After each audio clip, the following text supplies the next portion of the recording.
Hello and welcome to the 8th episode of the Aquarian Age podcast. My name is Sunny Khan and I am your host. So we are now in the third lunar cycle of the year and the crescent moon is slowly morphing into a waxing half. It was a very intense 4 or 5 days around the new moon for me, as there was so much planetary activity in Pisces, with not only the new moon, but also successive waves of Venus, Neptune and Sun conjunctions, which were also occurring conjunct my natal Venus. Pisces is an area of the zodiac where the veil is very thin, so having so much activity there is always dangerous for those who are sensitive. So I was definitely flapping around in the water, so to speak, trying to stay afloat of some very intense energies that threaten to overwhelm. Venus and the Sun are currently in union and will remain that way for a couple of weeks or so. I don't know the precise date, but perhaps in a month Venus will come out from behind the Sun and enter into the evening sky again, which for me will be a welcome sight, as I find the sight of Venus in the night sky to be very comforting. Venus will then begin the second 8-year cycle of the current Ceres, the first one starting in 2012. These successive Venus cycles will take us into the 22nd century and the next transit of Venus, so they strike me as a very critical one for humanity, as the next century, the coming 100 years, will, in my view, see a huge correction in the world population and a collapse of industrial society as we know it, followed by some centuries of turmoil as the transition to the Aquarian Age takes place. Aligning to the right relationship with the planet now to avoid this catastrophe and turmoil is a key part of these Venusian cycles, and so it is critical for people to tune into them. We also have Ceres in a conjunction with Chiron in Aries, which can be a dangerous transit. If you've done your Chiron healing work, then this will be a time to reap the benefit. Otherwise, you are likely to be feeling the battle cry of those inner wounds and may end up acting them out over the next Chiron Ceres cycle. So that is the state of play of the celestial sphere. Let me move on to the current episode. Having spoken in the last episode on Anarchy and the Aquarian Age, I had planned to do this episode on the collapse of industrial society. It's an important topic to cover when considering a transition to the Aquarian Age, and it is not something that many people take very seriously, which is a disastrous state of affairs that really underlines why collapse is going to be so devastating. So it does need a proper airing. We live in a culture that really hides away from the truth and prefers to pretend everything is fine, and which covers over all evidence to the contrary with stonewalling, consumer drugs and mass distractions. So it is something that I plan to cover soon, but I have still got a few odds and ends to tie up before I do so. And this afternoon in my meditation, it was the planet Ceres that kept coming up. I recall a couple of episodes ago that I said I would do an episode on this in the next week or two, so that is why I have decided to cover it now. So I'm going to do the episode on the planet Ceres. I will introduce Ceres as an astronomical body, talk about her place in astrology and in mythology, and then introduce my own experience of Ceres and her role in astrology and in yoga. So let me begin a discussion about Ceres. I've referred to Ceres, which is spelt Ceres, as a planet, although often people will refer to Ceres as a dwarf planet, or more usually as an asteroid. Ceres was discovered in 1801 and has been known for over 200 years. It was initially classified as a planet, but was then changed to an asteroid, as Ceres is found in the asteroid belt. As an asteroid, Ceres is the largest, being big enough to be spherical in shape like a normal planet or moon. In 2006, the International Astronomical Union met and announced to the world that Pluto would no longer be called a planet and would henceforth be referred to as a dwarf planet. At the same time, it also announced that Ceres would no longer be considered as an asteroid, but as a dwarf planet. Ceres is in fact the only dwarf planet inside the orbit of Pluto, with all others being very distant objects in the far reaches of the solar system. Despite being known for over 200 years, which is longer than Pluto and Neptune, I am not aware that Ceres has an established tradition in Western astrology, which is curious. As far as I'm aware, very few astrologers utilize Ceres at all, though other bodies, considered minor from an astronomical point of view, such as Chiron, seem to have attracted a considerable astrological following. If you look online for the astrological meaning of Ceres, mostly what you will find are rehashes of the Greek and Roman myths around Ceres. It takes a lot of time to understand a planetary influence, and while we have had thousands of years of astrological history to guide our understanding of the traditional planets and luminaries, we do not have such a history with the planets and other celestial bodies discovered in the modern era. Relying upon the name given by an astronomer for understanding what the object means astrologically is fraught with danger. Richard Tarnas, in Cosmos and Psyche, points out that the planet Uranus, which now has a 230-year history of use in astrology, bears almost no resemblance to the Greek deity Uranus, after which it is named, but is much more like the Greek Prometheus. So we have to take care with astrological interpretations when it comes to the modern-day proliferation of astrological bodies, and not simply base it upon the related mythology. It will no doubt take many decades before the associated astrological role of these newly discovered objects are fully mapped out. In the Greek world, the goddess Ceres was known as Demeter, famous today for the well-known myth of Demeter and Persephone and their abduction by Hades. Demeter was an extremely popular goddess in the Greek world, presiding over the Eleusinian mysteries and having many temples, perhaps more than any other deity, and whose veneration likely stretches back beyond the classical Greek period. The Romans later directly related Demeter with Ceres, and the two were formally merged. It is a popular practice in astrology to utilize Greek and Roman myths, but it is not a practice which I adopt. The mythology of the Greek and Roman deities depicts the dynamics of a deeply malevolent psyche, not a psyche which is in harmony with the cosmos, but a psyche which is at war. The Greeks were violent and brutal peoples. They held slaves and abused them at will. They waged constant warfare and committed many atrocities. In short, the mythology with which we know them by today is not one I would use as a model with which to relate with the cosmos. Not unless you want the same relationship with the cosmos that the Greeks had. That relationship is not one which will develop your higher consciousness, but rather will lead you in the opposite direction. So following the Greek or Roman myths will likely lead you into a malefic relationship with the astral energies, and not a benefic one. Nonetheless, the practices associated with Demeter and Ceres by the common agrarian peoples is worth noting, as Demeter and Ceres were both worshipped as goddesses of the harvest. The word cereal, for example, as in our breakfast cereals or the many cereal crops, derives from the word Ceres. So we can say that the astral energies of this celestial influence has brought us the very foods we still rely upon for our sustenance today. When you think of it like that, you can see how truly important this celestial influence is in our lives, and how strange it is that despite being known about for over 200 years, she seemingly has little or no tradition in astrology.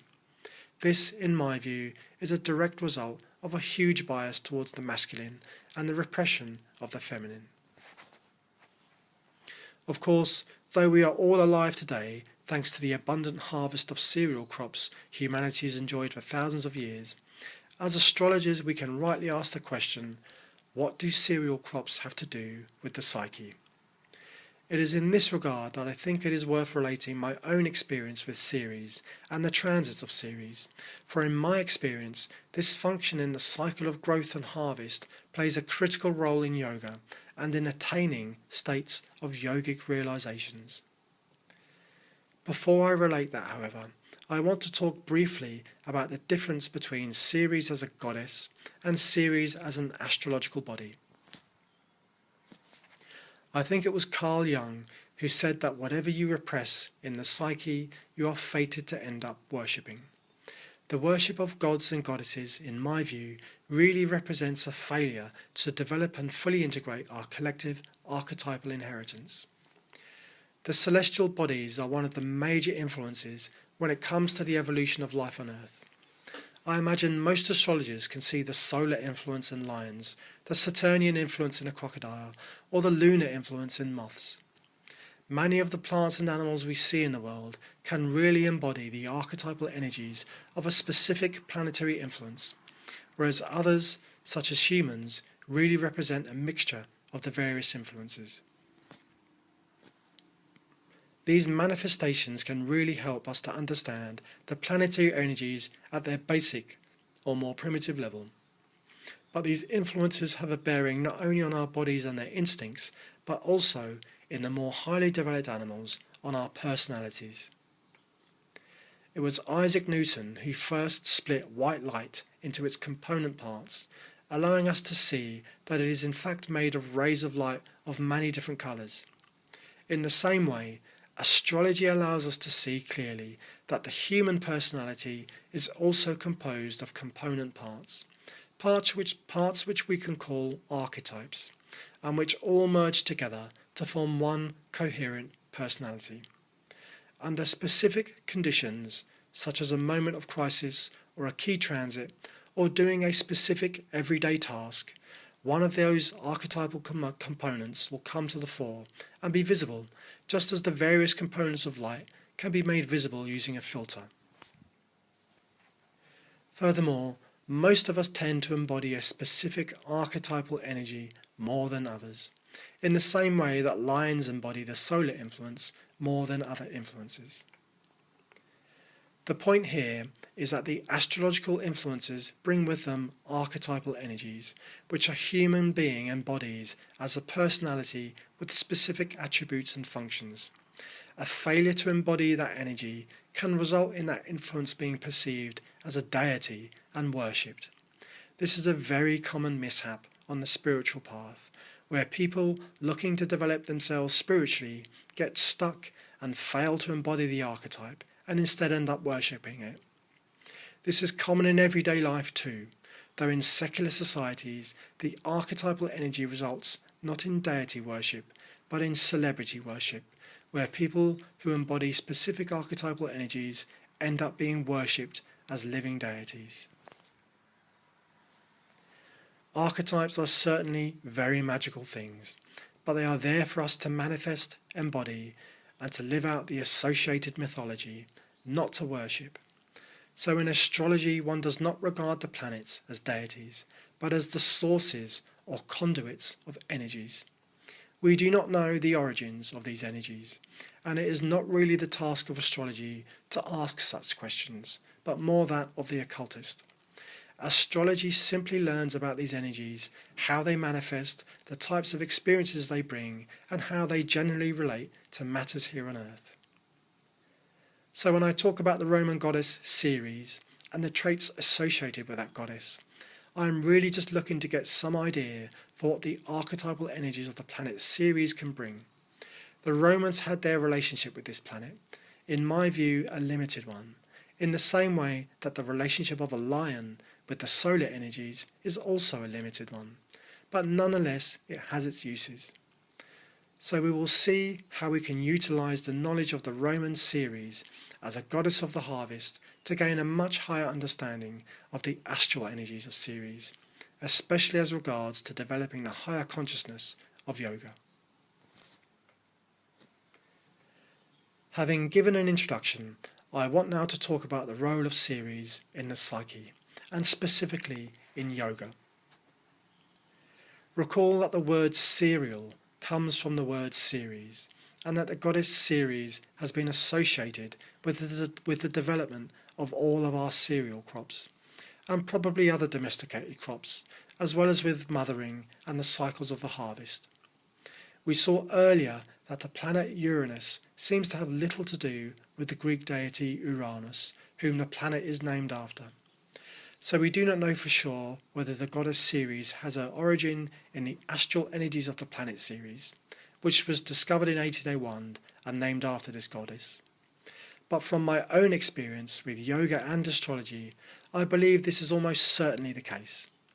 In yoga, I have come to see that this planetary influence plays a formative role in the development of human consciousness, just as it has done in the development of human food. It is a planetary influence which is intimately tied up with human civilizations and the development of human civilization to its fullest extent, just as a mother is tied up with the care and development of her own children. In yoga, the aim is to attain what are called realizations.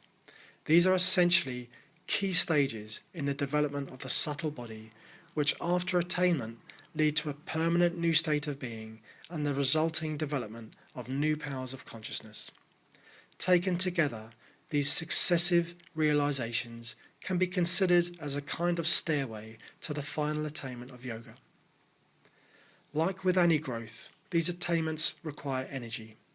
Unlike normal growth, however, these attainments relate to the subtle body and to the development of higher consciousness.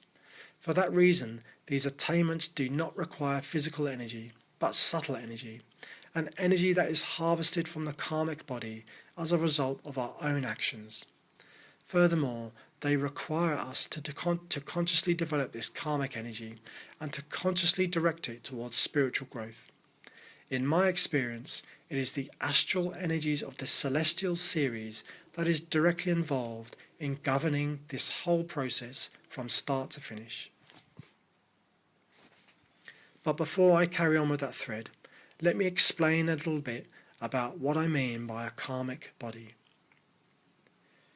Every action we take leaves an imprint upon our subtle body. These imprints are like seeds in a field, and when the right conditions are met, those seeds begin to grow and develop, then come to flower, fruit and die, leaving their imprints as seeds for the next set of life experiences. It is from these karmic seeds that our life experiences arise. How this happens is complex, and certainly is not something I as yet understand. The development of a seed of corn into a plant and then a harvest is also complex, but it is not necessary to know the details in order to raise a crop of corn. One simply needs to know what the corn requires and to provide for it. The same is true for our karmic body. We do not need to know the ins and outs of how our karmic body receives energetic imprints and how these imprints then grow and develop into life experiences. Rather, as with a field of food crops, where we simply have to know what the crop requires and the role of the soil, weather and other inputs, and to provide those conditions, with our karmic body, the situation is similar. We simply need to know how to provide the right conditions in order that we can allow the karmic body to produce a good and abundant harvest of wholesome and life-enriching experiences. And it is by embodying the higher archetypal energies of the celestial Ceres that a human being is able to gain this remarkable wisdom and insight into their own karmic body, and thus their future evolution. Many people will see someone suffer and then say, "Oh, that is their karma," as though they are inevitably suffering because they have done something similar to others in the past. While they may well have done something similar to others in the past, it does not mean that they have to experience similar suffering. With a knowledge of the karmic body, one can exert considerable influence over the types of karma that are brought to fruition, just as one can exert a considerable influence over the crops that come to fruition in a field. This includes removing the types of karmic imprints that can lead to states of suffering. In short, one learns how to raise your own crop of life experiences from your own energy body, rather than relying upon what fortune may or may not bring, which is really nothing other than rolling a dice. We can even perform actions which will result in karmic potentials which we can then ripen in order to have the types of experiences which we desire. We all have a store of bad karma, and so we all have the potential to suffer. Thus, when we say things like, "Oh, that is their karma," what we really mean is, "Oh, that poor person is suffering because some bad karma has ripened and they have not been able to stop it." That is a very different viewpoint, as it is one in which the prerogative is on educating people about their energy body so that they can stop their bad karma from ripening and start to cultivate the life that they want. It is also a viewpoint that recognizes that but for the winds of chance, I too could be suffering the same. So it is on cultivating the life that you want where the planet Ceres comes in her role governing the cycles of the harvest. But rather than cultivating cereal crops, we are now talking about cultivating our own mind and life experiences which arise from our karmic body. It is here that we really see the power of the celestial Ceres and of how important it is to develop a conscious relationship with the astral energies of this planet, and to use that to cultivate our own life and spiritual realizations. Having given a bit of background to the karmic body, let me go back to explaining about yogic attainments and the role of Ceres in achieving these attainments. I should say firstly that it is only in achieving the attainments of yoga that this wisdom regarding the karmic body and how to develop it is actualized and unfolds. I spoke previously about how the realizations of yoga are like steps to the final attainment of yoga, and that at each step one achieves a permanent state of being which results in new powers of consciousness that begin to unfold and pave the way for the next attainment. This wisdom regarding the karmic body is one such power that unfolds. So understanding how to achieve the attainments of yoga is critical to developing this remarkable ability, and it is here that we will again find that the planet Ceres plays a formative role. Let me give two dreams I had which illustrate this very clearly. The first is a dream that I related in the episode Venus and Eros, and it pertained to my archetypal Venus. The benefic energies of Venus seek authentic connection, whereas the malefic energies of Venus seek the satisfaction of desire. We might compare the two by comparing a large urban housing estate centred around a supermarket or shopping mall with the collectively owned land of a rural village commune. The former is a manifestation of the malefic Venusian energies, while the latter is a manifestation of the benefic. In my dream, I saw a group of a dozen or so people in the shallow waters of a tropical sea celebrating, whooping and popping open bottles of champagne in a very Dionysian manner. The dream then cut to a solitary figure, my authentic Venus, walking in a field and falling to his knees in despair while a combined harvester worked a field in the background. Clearly, my authentic Venus is being robbed of meaningful connection and is isolated and alone and in despair at the world, as all around it are those who are intent only on gratifying desires and not on authentic connection. The combined harvester in the background shows how a living connection to the land and community is replaced by a machine, mindlessly harvesting food simply for the sake of eating it in a material desire-based culture. The harvester references Ceres and shows how the energies of Ceres are being utilized to serve these baser ends. The dream relates my own isolation in the culture I live in, whose values I do not share, but it also represents my own psyche, conditioned as it is by the culture in which I have grown up, and shows how my own psyche contains elements that are robbing my authentic Venus and channeling my energies towards the gratification of selfish desires. The second dream was as follows. I am entering a large field. I notice on the left a large group of football hooligans trying to get into the field. They are pulling down the fences and trying to climb over and are very malefic in their intention. They are thugs. I notice that there are white horses that are coming into the field from somewhere and are running about in the field in a bit of a panic. As I walk through the field, I am concerned that I might get run over by them. On the other side of the field, I notice cowboys on horseback. They are riding into the field with lassos to round up the white horses. Again, they have an unpleasant intention and are bent upon selfishly exploiting these horses for their own ends. Some of the white horses seem exasperated and look at me as though expecting me to do something. They start heading my way and I get concerned and start running, thinking they might run me down. It's at that point that the dream ends. Now, a quick aside. In spiritual traditions such as Buddhism, it is common to be told how important it is to dedicate your merit to the Buddha in order that it doesn't get wasted. Devotees say things such as, "May my merits be dedicated to the Buddhas for the enlightenment of all beings." Such dedications are repeated many times a day. It is something that is drilled into you as a Buddhist, as otherwise your merit can go to waste. When I stopped practicing Buddhism 3 years ago due to a realization of its malpractices, I also stopped doing any dedications. These two dreams came a few months or so after I had stopped doing dedications.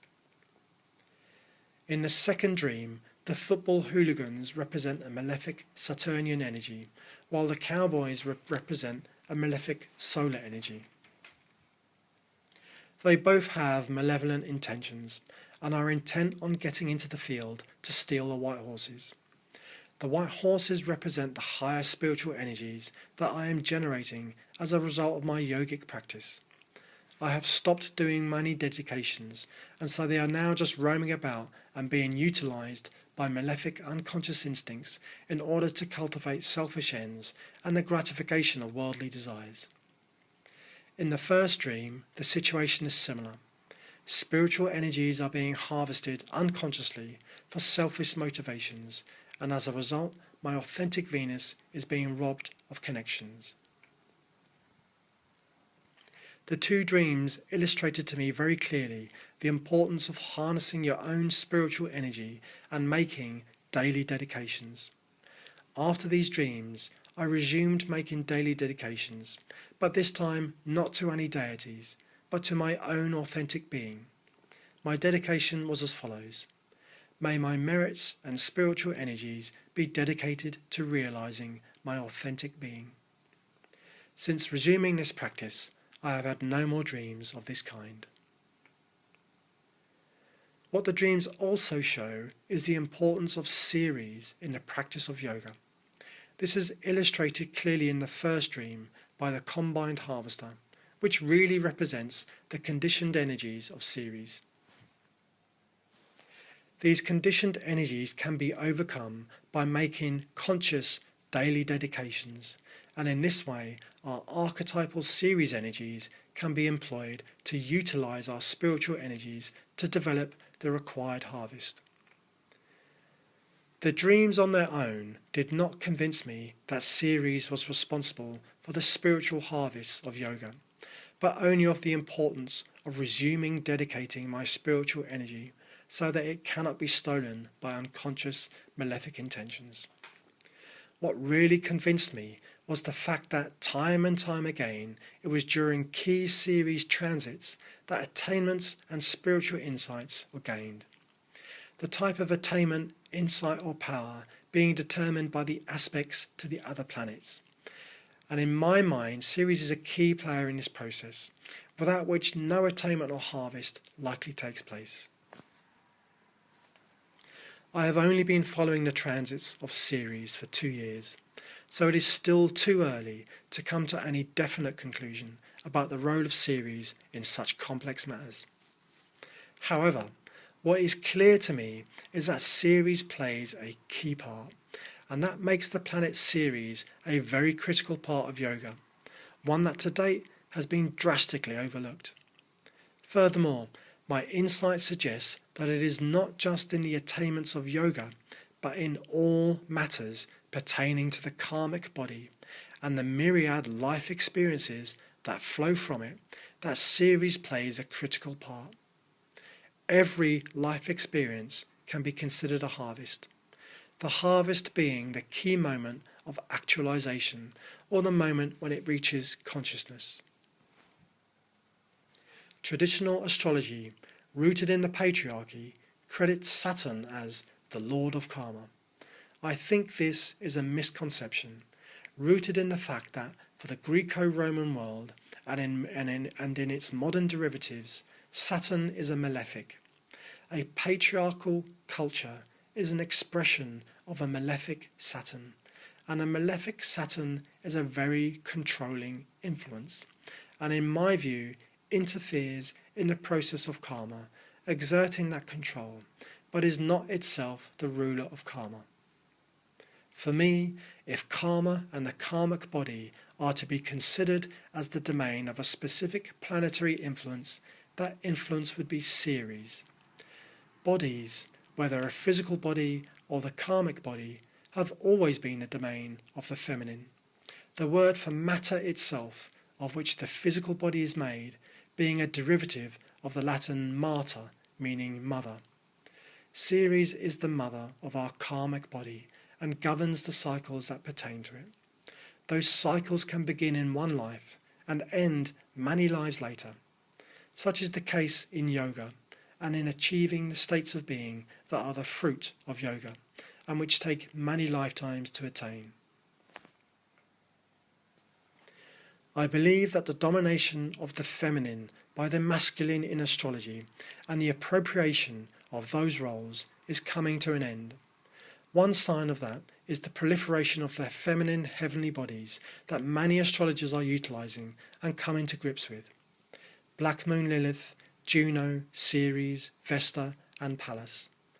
The fact that this podcast is being produced with Ceres conjunct Chiron is a sign to me that this podcast will play a part in healing that cultural wound with the feminine powers of the cosmos.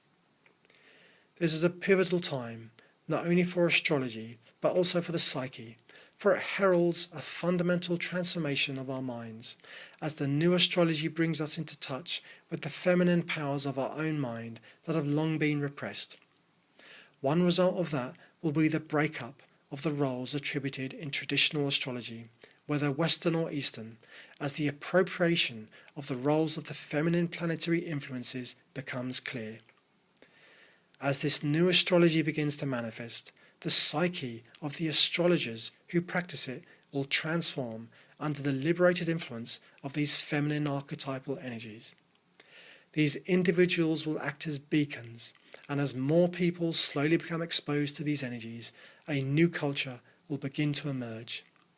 This will happen slowly at first, within small communities such as the astrological community.